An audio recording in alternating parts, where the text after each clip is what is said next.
Let's go now to Ukraine for the first of our visits to our team there. Catherine Norris-Trent is our reporter who's been following all developments for us. We join her now live. She's in Kropyvnytskyi in Ukraine. Catherine, tell us about what you've been seeing. Tell us about what's been happening.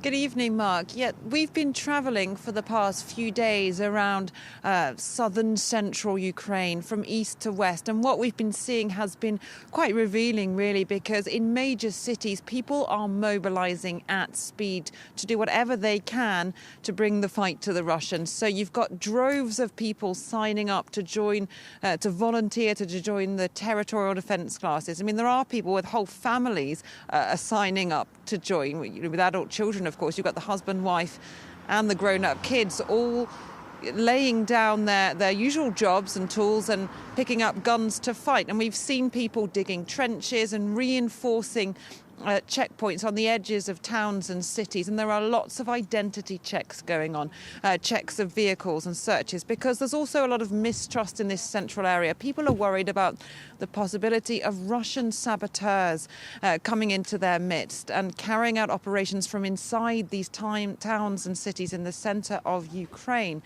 We know that people have been told to climb onto their rooftops and check if there are any suspicious markings that have even been painted on there, which could guide Russian aircraft or provide indications for future strikes. So people are taking this very seriously. We've seen people really rushing around, gathering clothes, food, blankets, anything they can find that could either be taken to help the soldiers and the volunteers in battle, or that can be taken to hospital, because in this region, injured fighters have been being transferred to hospitals, which are getting pretty full in this area now.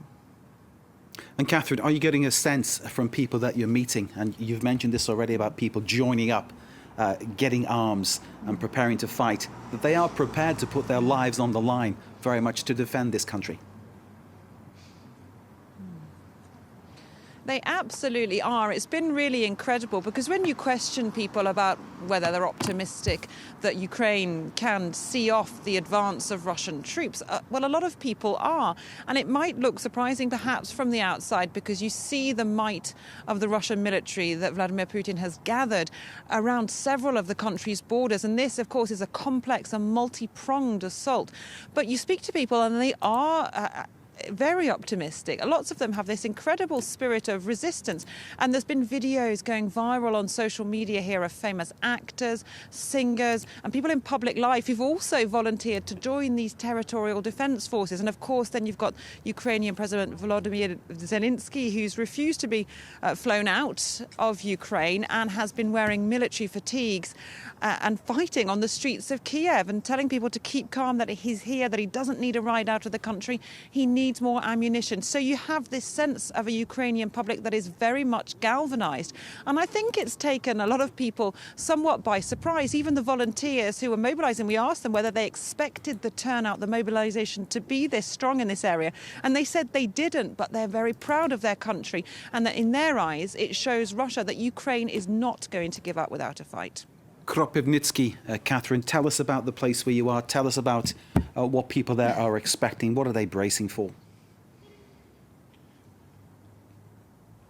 Well, people in this town and in others in the region before are nervous, because there haven't been big strikes on this area yet, but there's this constant feeling that the Russian forces aren't very far away. We know that they have been advancing from the south of Ukraine, from Crimea, which Russia annexed in 2014, and there've been continuing battles around strategic points, infrastructure installations and ports down there. And then there's been this constant fear that the Russian troops are working their way further north up the Dnieper River, which is the major waterway going down through Ukraine.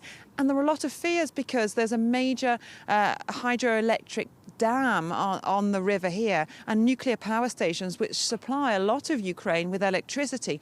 And of course, this is a huge strategic point. So people are worried that, what would happen if that fell into Russians' hands? People have heard what Vladimir Putin has alluded to, talking about getting special nuclear deterrent troops on the ready. So there is nervousness, and people know that they are in a key area. There are sporadic strikes on areas such as near airports or factories factories or plants like this, and there are air-raid sirens. They're not under heavy fire, but they're very aware that they could be next in line. Catherine Norris-Trent in Kropyvnytskyi in Ukraine. Thank you very much indeed. Take care, you and the team out there, and well done on the work so far. It's been Thanks, Mark. really informative and essential stuff that we've been getting from our team all across Ukraine.